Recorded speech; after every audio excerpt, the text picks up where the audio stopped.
Hello there guys, welcome back to Younes Talks Football, welcome back to a brand new video. I hope all of you are doing well today. Very good morning to you guys. The one thing that I was scared of happening last night happened. And you know what, I didn't say it, but I'll be honest, I thought it and I was like, yeah, I've just got a feeling.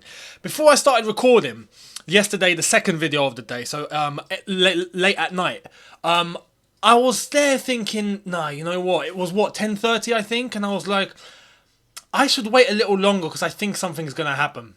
And then I was like, nah, I don't want to leave it too late for all of you, because I know some of you are waiting, and I'm like, no, you know what? I'm just gonna release it, let it go out, and whatever happens, happens. But I knew something would happen, and lo and behold, 10 minutes after upload, Declan Rice, bombshell, Ornstein, dagger. And I'm like, I've been done with the dagger again. We're going to discuss all that this morning because there's been more developments in relation to that story. So, see, Ornstein's playing checkers, I'm playing chess, yeah? I decided to wait even longer because I knew there'd be a further development this morning. See? Now I'm giving you the latest. So, we're going to get into that. We got big Caicedo news, all sorts, so stick around. Make sure you guys are here for the second video of the day later on tonight as we wrap everything up, and hopefully we don't get another flipping bombshell after I've uploaded that one. So make sure you guys are here, subscribe if you're new, let's get cracking. Starting off, we're going to start off with Caicedo, we're going to end with Declan Rice, right? So starting off with Caicedo, we've got news as of minutes ago, literally minutes ago. Here it is, check this out from Fabrizio Romano in relation to Caicedo and Chelsea. Exclusive! Chelsea are set to open talks with Brighton for Moises Caicedo as negotiations between the clubs starting within 24 to 48 hours. Personal terms, not an issue. Now Chelsea prepared to attack the deal. Never easy or fast negotiations with Brighton. Chelsea on it. So, it's clear that the Kai Havertz money has been wired over. We now have the money. And we're gonna mention Kai Havertz later on because let's just say an admin is probably going to get sacked because of Kai Havertz. So, well, not because of Kai, but because of what's happening around Kai. We'll get to that later. But negotiations with Brighton now looking to kick in. Remember, today is June 28th. So we're looking to get as much as we can get offloaded by June 30th. And then things will crack on, I think, to get deals done after that date. So Caicedo, we're looking to start talking now. Negotiations underway very, very shortly. Happy days, because this is what I've called for. I've called for action. We need to get this cracking. And on top of that, things are looking in our favour elsewhere in terms of Declan Rice, Arsenal, all of that madness going on. So we look like we have a clear path to Caicedo and we can begin negotiating with Brighton. Now, as Fabrizio said, this isn't going to be an easy deal, but apparently Chelsea are not willing to try and lowball Brighton. They want to get this efficiently done. They want to get this done with respect. They know what the worth is. They know how much they're going to have to cough up, and it seems like they're just willing to do that. So I expect a very smooth negotiation, if I'm being completely honest, and I expect Caicedo to head to the bridge. Now, as I said, at Chelsea Football Club, anything can happen. Who knows? One day we've got personal terms, he's about to sign, everything's done, the shirt's ready. Next thing you know, he's playing at, I don't know, Liverpool. So it can happen. With Chelsea, anything can happen. So we'll wait and see. But it's looking like we're about to start talking with Brighton. Lo and behold, let's get this over the line. And have to say, overall, it's looking, like I said yesterday, we're moving, we're getting things done in terms of the outgoings. Now it's about the incomings. And if we get all those done, then we've had a blinding window. We've had an absolutely fantastic window if we get all of our business done as we want it to be done. And by a certain date. Now, talking by a certain date, we've got Mauricio Pochettino making demands in relation to Caicedo. Here it is. This came from Footy Insider saying Mauricio Pochettino wants Moises Caicedo in the building before the start of pre-season training, with Chelsea now pushing hard to complete the signing. It's exactly what you want to hear. This is exactly what we asked for. We said we want to have these key players in before pre-season starts. And that is before July 4th. Because Mauricio Pochettino begins work on July 1st. The team come back on July 3rd.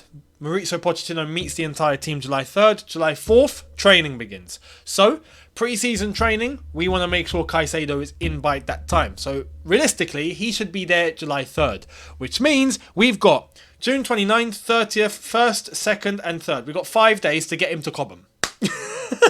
5 days, yeah?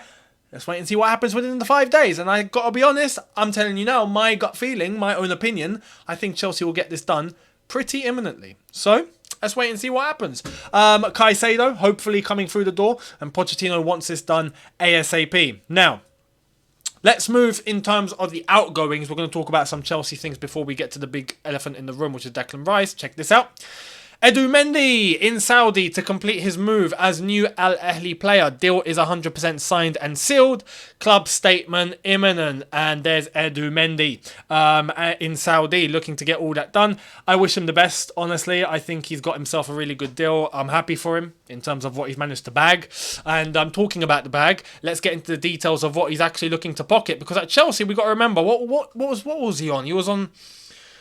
Was he on £58,000 a week or something crazy? I remember I'm seeing that the first time and thinking, oh my God, we're completely lowballing this guy. We are undercutting him. But he was called to sign, and now he's going to be on this. Understand, these are the final details of Eduard Mendy to Al Ahly deal. Chelsea to receive £16 to £17 million fee. Salary, $12 million plus $3 million add-ons. Contract until June 2026. Secret medical done on Monday in London. And club statement expected soon. So, if we're going to do 15 million... Okay, let's do this. Let's do this. $15 million dollars. So... I'm willing to try and find out exactly how much this geezer's going to be on. So 15 million equals £11.8 million, right? £11.8 million.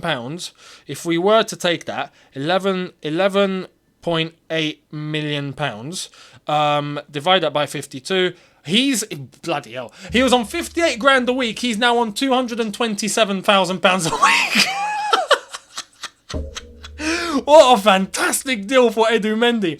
Eduard Mendy's on nearly £250,000 a week now. Unreal. Absolutely unreal. I'm happy for him. Honestly, I'm happy for him. Good luck, Eduard Mendy. Thank you for the Champions League win. Thank you for, all of that. In that one season where you prime Petr Cech reincarnated. Yeah, just for that one season. Thank you very much. We appreciate it. Now, let's get moving to the rest. And we're going to start off with this bombshell that kicked off last night after I flipping uploaded. Thanks, Ornstein, for waiting 10 minutes after I uploaded. Here's what happened last night, and then we'll tell you what happened this morning. Last night we had this exclusive. Arsenal have tonight submitted a massive offer to West Ham for England midfielder Declan Rice. Proposal is for £100 million plus $5 million in add-ons. Would be a record for a British player, as Arsenal tried to agree a deal with West Ham for top target, and that came from Ornstein and The Athletic, right? Okay, now that happened last night, and I have to be honest, that initial fee I was surprised, because I did say before that I reckon Arsenal will put a bid in of 95 plus 5 to make it 100 total. They've decided to go further. 105, so they really want this done. Arsenal coughing up 105 million. When has that been done? They've got the funds. Fair play. They're getting the deal done. Well, this morning we've got news because West Ham apparently did not reject the offer, but they were waiting for Manchester City, and rightfully so, because they want a bidding war, and that's the correct way to approach it for West Ham. They're trying to cough up as much money as possible for their prized asset. Here's the latest on Manchester City, and it's great news for Arsenal. Breaking! Man City have pulled out of the race to sign Declan Rice. That came from Jack Gorgon, if I've said that correctly, of the Daily Mail. Fabrizio then confirmed Man City will not match Arsenal bid for Declan Rice. Decision made, as they are set to pull out of the race at the current conditions. Arsenal were very confident last night, and they remain very confident today, working on structure of the deal with West Ham. He goes on to say, Arsenal are working on the structure of the deal after £100 million plus $5 million add-ons official bid submitted on Tuesday night for Declan Rice. Arsenal and West Ham in contact to discuss payment terms, instalments and more details. Man City have left the race. It's done. I was pretty sure that this would end up happening anyway. I did say that I reckon Arsenal will get him. I don't see Man City getting him. I do think Arsenal are way too far ahead, and Man City have pulled out. Now, there was a very, very interesting observation and opinion by, is it Enia Luco? The I don't know if she's an ex-footballer now, if she's retired or if she's still playing, but I think England International, if I'm not mistaken. But she was doing punditry, and she was, I think, on Talk Sport, and she was talking about this, and she reckons that Man City, as a favour Two, as a Pep, basically, as a favour to Arteta, decided to get Man City to put a bid in just to, get West Ham to hurry up and then get a deal done for Arsenal. So basically, it's basically just helping Arsenal out. Now, I don't see that logic whatsoever. I have to pinpoint that out because I will be shocked if that was actually true. Can you imagine Man City thinking, yeah, don't worry, we'll help Arsenal to get a flipping signing like Declan Rice? It doesn't make sense. It just doesn't make sense. Even as a favour from Pep and Arteta. But they're not the ones running the clubs. They're managers, yes, but they're not flipping directors. Do you reckon Sheikh Mansour would allow that? I don't think so, man. I don't think so. So, yeah, I just wanted to point that out. I do think Arsenal have been talking to Declan Rice for way longer. Have built probably a big relationship with Declan, sold the project to him. Man City have come in the last, in the 11th hour thinking that they can maybe get a deal done, but it's just out of their grasp no matter what they try to do.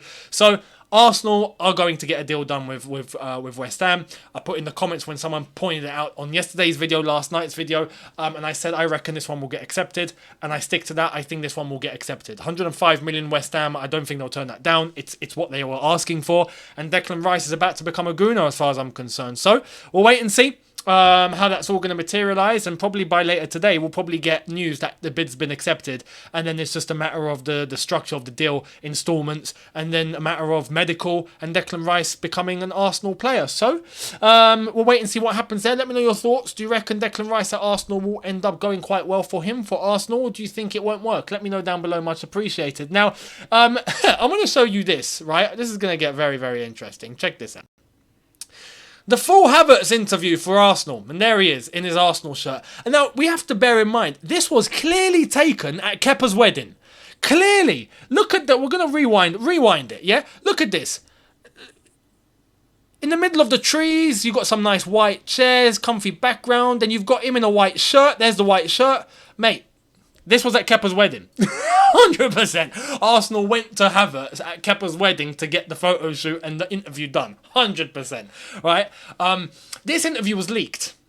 That's what I wanted to say. This interview was leaked. It's not been officially let out by Arsenal yet. It's been leaked. Now, apparently, it made its way onto the Arsenal app, but it didn't make its way onto the socials. Havertz has not been officially announced yet, but the interview is all over the internet. So I just want to say, the Arsenal admin, mate, you're in trouble. Because that footage somehow got out your grasp and has ended up in the midst of the internet. And just like they said in the film, The Hangover, Bangkok has him now. That's it. It's done. If it's left your grasp, it's finished. That's it. You ain't getting it back. You ain't getting it back. So Kai Havertz's interview is there for everyone to go and watch if they want to see what he's got to say. I'll be honest, I've not actually seen what he said yet. All I can see is the quick caption of that he's super excited to be joining a club like Arsenal. I bet he is. But that's all I've seen. So can go and check it out if you have the time. Now, before we wrap up, a couple of more things. Check this out. Verratti. Interest from Saudi in Marco Verratti is concrete and serious. They're trying to convince the Italian midfielder. Not easy at this stage. Discussions will take place again in the next days for Verratti on both player and club side. We don't actually know what club it is yet. Because Saudi, they come in batches of 4. It's going to be one of the 4 clubs. Don't know which one. They'll pick amongst themselves and, probably like a lottery. But Verratti, interest, and that would be one big signing, I have to say, for a player like Verratti, who still has more to offer, without a doubt, probably away from PSG. And many people think a player like Verratti should go and prove himself at another top team aside from PSG and see if he can do it elsewhere. And I stick to that. But when Saudi come calling and they got the bag. Sometimes it's too hard to turn down, so I can understand if interest has been made and his head's been turned. So we'll see what happens there. Now, Tottenham have been pulling off some business here. This is very interesting, and this came out last night as well. I'll show you this alongside the Newcastle news. Tottenham will complete contracts and documents for James Maddison deal in the next 24 hours. Then it will be finally official. Newcastle will announce Sandro Tonali deal in the next days after agreement reached last week. So Maddison to Tottenham could be a very, very good signing for him. Could be a very good signing for Tottenham. Because that's the sort of player that I think Tottenham do lack. I think there isn't much pressure where he was at Leicester. Eyes have kind of turned away from Maddison. Goes into a team like Tottenham. I think the expectation isn't huge, but we know he's a player of quality. And I think by being managed by an Ange Postecoglou, we could, weirdly enough, see James Maddison take his game to the next level. You know, not an elite level, it's Tottenham, let's be honest, but a level that will work for him and a level that will work for Tottenham and where they're trying to get to by really building again. So, and I have to be honest, this is from a Chelsea perspective. I don't want to speak well of Tottenham. It is what it is. It's in our blood. The blood's blue. But we got to be honest. I would be lying if I said I didn't think this would be a good signing for Tottenham, and if this isn't a good signing for James Maddison himself. It's perfect, I think, for both of them. So it's probably a really, really good match. Same goes for Tonali and Newcastle. I think that's going to work very, very well. Let's see how that goes, but very, very good signing overall, and it's an indicator of how Newcastle are starting to take themselves to the next level. I'm looking forward to seeing where Newcastle are going to go now they got Champions League football. I think it's the beginning of the elite Newcastle starting, you know? Many people, I think, are still going cold on Newcastle, and I've said it for a little while. Give it another 2-3 years, they will be in a title race. I think that's the now is the beginning of that journey. They ain't going back down. You best believe, I think they're going to cement their place in the top 4 now. And then from then, add more players, title race. I think it's the start. We've seen the last of the mediocre Newcastle as far as I'm concerned. And as some Newcastle fans have said, that's coming from a PIF brother, yeah? Anyway, you know, us Saudi-connected clubs, we've got to stick together, do you know what I mean? Anyway, it's weird how that's even possible. We've got Todd Bowley, yet somehow we're Saudi-connected, apparently. So, yeah. Gary never won't like that, will he? Anyway, let's end the video for now. Make sure you guys are here for video number 2 later tonight, as we will wrap up the happenings of the entire day and see what ends up happening by tonight. So make sure you guys are here. Leave me all of your comments in the comment section below in regards to everything, Caicedo, Declan Rice, and everything else that I've discussed in this morning's video. And I will see all of you later on. Thank you very much for watching, guys. As I said, don't forget, put your comments in the comments. Subscribe if you are new. Hit the notification bell to be notified once I've uploaded. Smash the like button if you've enjoyed this, and I will see you later. Have a good one, people. Enjoy your day. See you tonight. Take care, and peace.